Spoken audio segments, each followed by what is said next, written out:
Bismillahirrahmanirrahim. Alhamdulillahirabbil alamin wassalatu wassalamu ala Rasulillah. Rabbi shrah li sadri wa yassir li amri wahlul 'uqdatam min lisani yafqahu qawli. Pada kali ini kita akan memperkatakan berkenaan dengan rawatan cara Islam ataupun kita panggil perubatan Islam.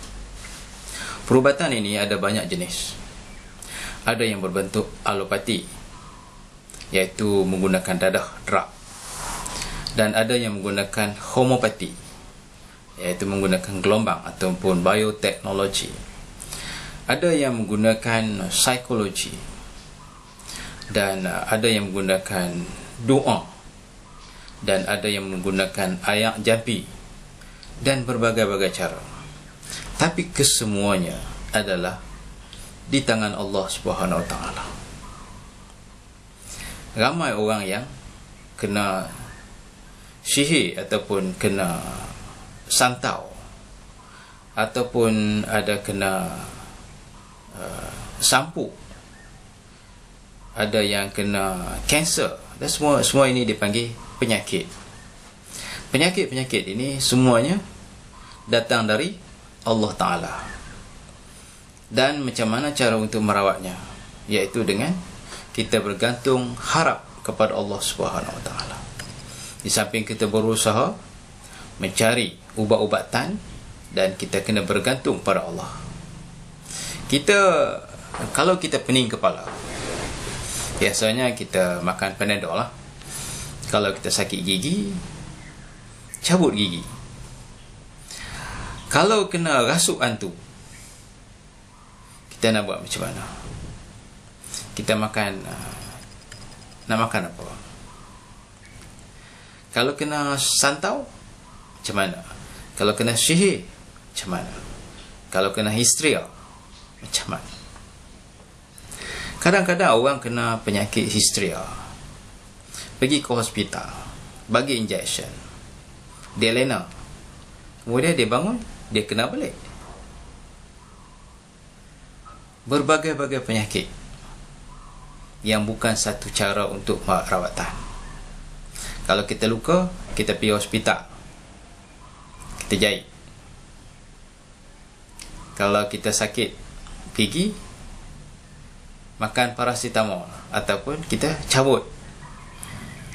Kalau patah kaki, simen. Tapi kalau kena santau, kena sihir, doktor cek, tak ada penyakit, tapi sakit. Ini dirasuk oleh syaitan ataupun penyakit-penyakit yang tak dapat dikesan. Banyak penyakit-penyakit yang tak dapat dikesan.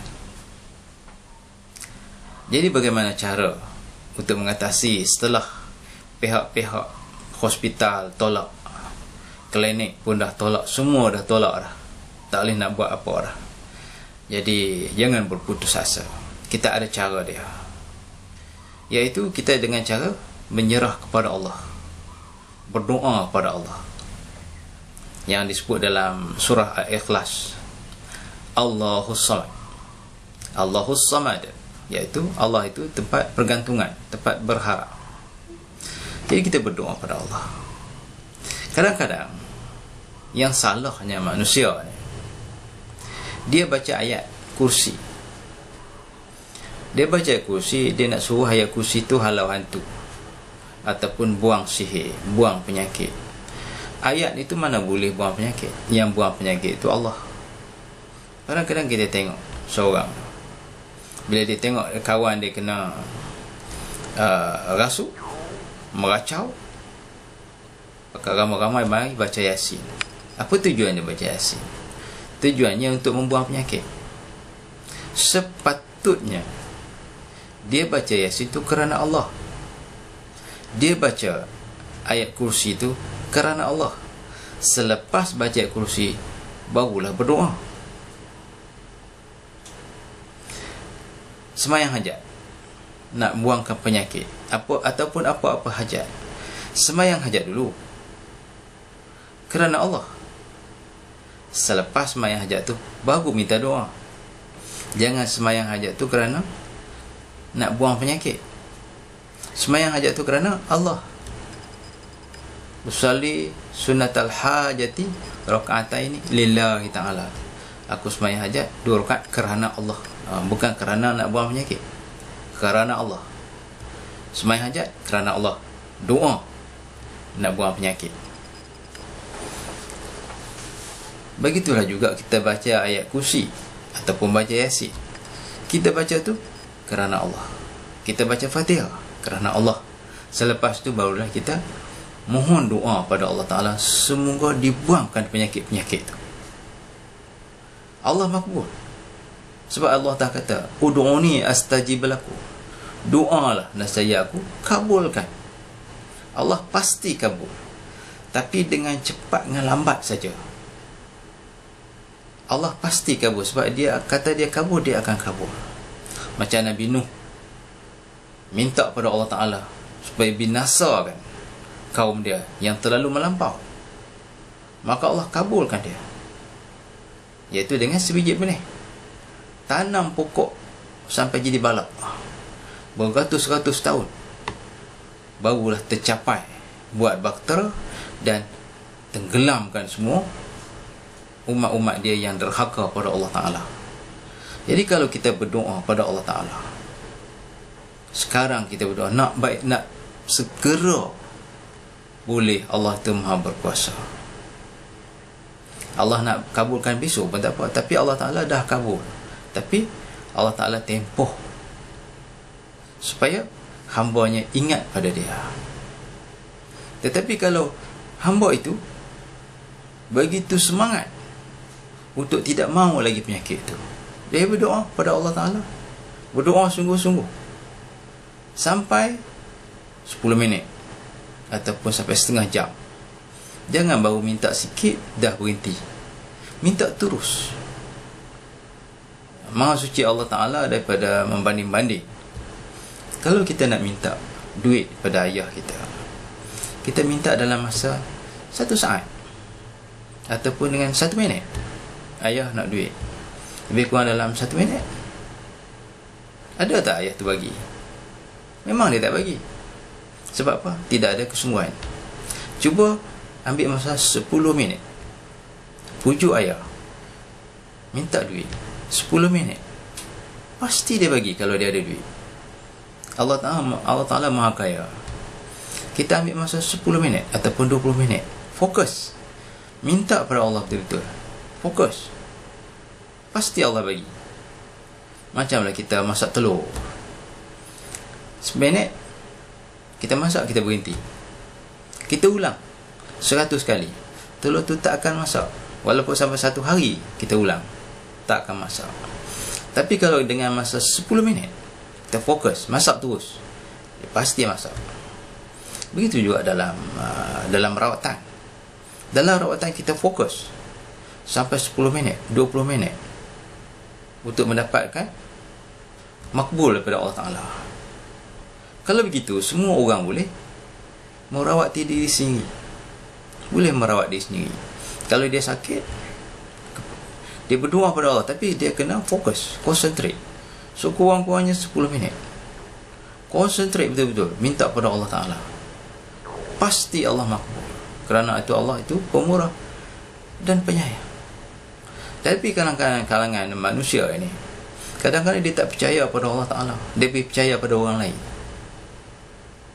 Dia percaya pada seorang bomoh. Dia panggil bomoh tu datang.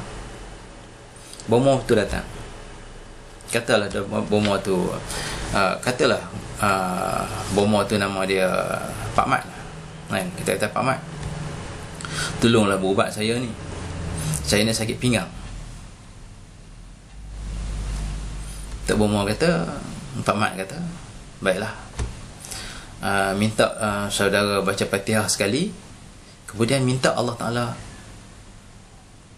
angkatkan penyakit. Jadi yang kita ni bacalah Fatihah. Bila kita baca Fatihah, memanglah ada dalam hadis Nabi mengatakan, bila kita kata iyyaka na'budu wa iyyaka nasta'in, Allah bertanya, Allah Ta'ala kata, mohonlah apa yang kau nak. Jadi apa kita mohon selepas kita baca Fatihah tu? Kita mohon sembuhkan penyakit. Jadi apabila kita mohon disembuhkan penyakit, maka penyakit itu Allah Ta'ala sembuhkan. Maka Tok Bomo tadi pun buatlah ritual-ritualnya seperti suruh buat mandi lah, suruh potong limau lah, apa begitulah, beginilah sebagainya, dan ambil air, buat satu kolah air, kemudian dia pagakkan rumah dengan garam lah, apa semualah dia buat sampai 1 hari. Kemudian dia akan cas lah dia punya perkhidmatan dia RM1,000 kan. Padahal benda tu tak perlu bayar sebagai begitu mahal. Kenapa? Doa tadi dah makbul. Lepas baca Fatihah kita berdoa, makbul. Tapi kalau Allah tak bagi baik, tak boleh buat apa. Tak boleh nak apa. Panggillah Tok Bomo bersama mana pun. Tok Bomo pun mati juga. Tok Bomo pun sakit juga. Itu. Di sini kita bergantung kepada Allah betul-betul. Penyakit ke, apa masalah kita ke, kita bergantung pada Allah. Sebab kita dah berikrar, berjanji pada Allah, iaitu Qul wallahu ahad. Katakanlah Allah itu satu. Allahus samad. Allah tu tempat pergantungan, tempat berdoa. Jadi kita hanya fokus hati kita kepada Allah. Bila kita mati pun kita fokus pada Allah juga. Di padang mahsyar kita fokus pada Allah Ta'ala. Di syurga nanti pun kita fokus dengan Allah Ta'ala. Sebab kita ni akan bertemu dengan Allah.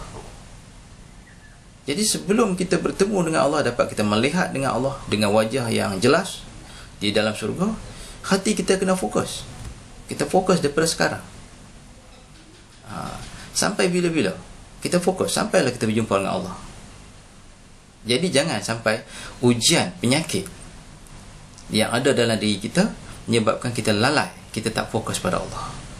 Macam mana kita nak berjumpa dengan Allah di suatu masa nanti dalam keadaan kita syirik kepada Allah Ta'ala. Jadi bila kita tak fokus pada Allah, berlakulah syirik. Antara dua saja. Kalau kita buat tu bergantung pada Allah dengan bergantung lain pada Allah. Kalau bergantung pada Allah, tauhid. Qul wallahu ahad. Tauhid. Kalau tidak bergantung kalau bergantung selain pada Allah Ta'ala, dia jadi syirik. Kita minta lindung pada Allah Ta'ala. Kita minta lindung dengan Allah Ta'ala daripada syirik. Kerana syirik ini adalah satu benda yang paling dibenci.